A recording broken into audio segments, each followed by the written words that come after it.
متحدہ قومی موومنٹ نام ہے قربانیوں، جدوجہد اور وفا کے نہ رکنے والے ایک سفر کا۔ وہ سفر کے جس کا آغاز کسی جاگیردار، وڈیرے یا قبائلی سردار نے نہیں، بلکہ کراچی شہر کی بسوں میں سفر کرنے والے ایک نوجوان جناب الطاف حسین نے کراچی یونیورسٹی کی آرٹس لابی سے کیا، جہاں 11 جون 1978 کو APMSO کی بنیاد رکھی گئی۔ ظلم و ناانصافی کے خلاف اور برابری کے حقوق کی خاطر اٹھنے والی یہ آواز آہستہ آہستہ تعلیمی اداروں سے نکل کر سندھ کے شہری علاقوں تک پہنچ گئی۔ ملک کے مظلوم و محکوم عوام کی دعائیں بالآخر رنگ لائیں اور APMSO نے 18 مارچ 1984 کو MQM کو جنم دیا، جس نے بہت جلد اصولوں پر مبنی انتخابی سیاست میں قدم رکھ دیا اور بلدیاتی، صوبائی، قومی اور سینٹ کے انتخابات میں تاریخی کامیابیاں حاصل کر کے ثابت کر دیا کہ سیاست صرف چند حکمراں خاندانوں کا نہیں بلکہ عام عوام کا حق ہے۔ شاید ملک کے طالع آزماؤں کے لیے یہاں تک بھی قابل برداشت رہا ہوگا کہ اچانک یہ خبر زبان زد عام ہو گئی کہ اب MQM اپنا دائرہ کار پنجاب اور دیگر صوبوں تک پہنچائے گی۔ جناب الطاف حسین مینار پاکستان پر جلسے سے خطاب کرتے ہیں اور ملک کے 2% مراعات یافتہ طبقے کے حق حکمرانی کو چیلنج کر دیتے ہیں۔ یہی وہ مقام تھا کہ جہاں اسٹیبلشمنٹ کی برداشت جواب دے گئی۔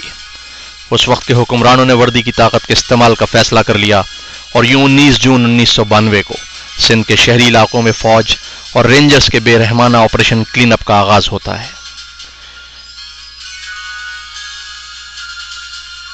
MQM کو ووٹ دینے والے شہروں کے باسیوں کو ہتک سلوک کا نشانہ بنانے کے بعد MQM کے بزرگ منتخب نمائندوں کو بھی بہیمانہ تشدد کا نشانہ بنایا جاتا ہے۔ MQM کے کارکنان، ہمدردوں، حتیٰ کہ 10 اور 12 سال کے بچوں کی گرفتاریاں شروع ہو جاتی ہیں۔ فوج اور رینجرز علاقوں کا محاصرہ کرتے ہیں اور سینکڑوں مکینوں کو کھلی جگہ پر جمع کر کے حقیقی دہشت گردوں سے ان کی شناخت کرائی جاتی ہے۔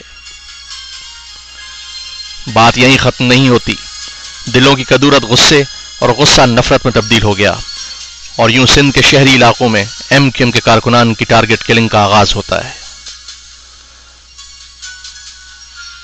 وقت گزرنے کے ساتھ ساتھ یہ ٹارگٹ کلنگز منظم قتل عام کی شکل اختیار کر گئیں اور یوں کراچی، حیدرآباد، میرپور خاص، سکھر اور دیگر علاقوں سے گرفتار شدہ MQM کے کارکنان کو جعلی مقابلوں میں شہید کر کے ان کی لاشیں سڑکوں پر پھینکی جانے لگیں۔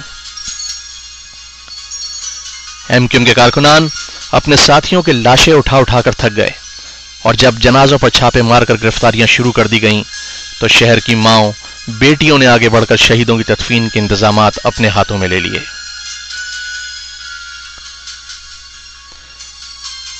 حق کی اس جدوجہد میں MQM کے 15,000 شہید کارکنان کے ساتھ ساتھ مرکزی رہنماؤں اور منتخب نمائندوں کی قربانیاں بھی تاریخ کا حصہ ہیں۔ 1992 سے آج تک اٹھائے جانے والے شہداء کے جنازوں میں چیئرمین عظیم احمد طارق، خالد بن ولید، رضا حیدر اور پھر قائد تحریک جناب الطاف حسین کے بھائی ناصر حسین اور بھتیجے عارف حسین بھی شامل ہیں۔ حالیہ دنوں میں MQM کے کنوینر ڈاکٹر عمران فاروق کی شہادت نے تحریک کو ایک اور گہرے گھاؤ سے دوچار کر دیا۔ نہ تو وقت رکا، نہ ظلم رکا اور نہ ہی MQM کی رفتار کم ہوئی۔ قافلہ حق آگے ہی بڑھتا چلا گیا اور سندھ کے جنوبی علاقوں سے اٹھنے والی یہ تحریک بالآخر پنجاب، بلوچستان، کشمیر، گلگت سے ہوتے ہوئے K2 کے دامن میں موجود اسکردو کے آخری مکین تک جا پہنچی۔ MQM کے خاتمے کی خواہش رکھنے والے تاریکیوں میں گم ہو گئے اور روشنیوں کا سفر آج بھی جاری و ساری ہے۔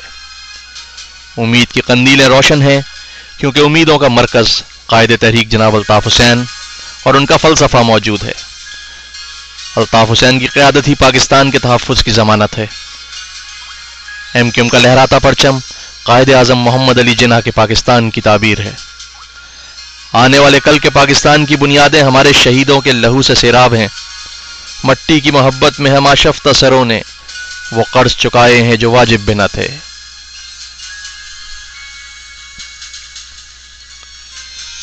یہ عزیز آباد کے جناح گراؤنڈ میں نو تعمیر شدہ یادگار شہداء ہے۔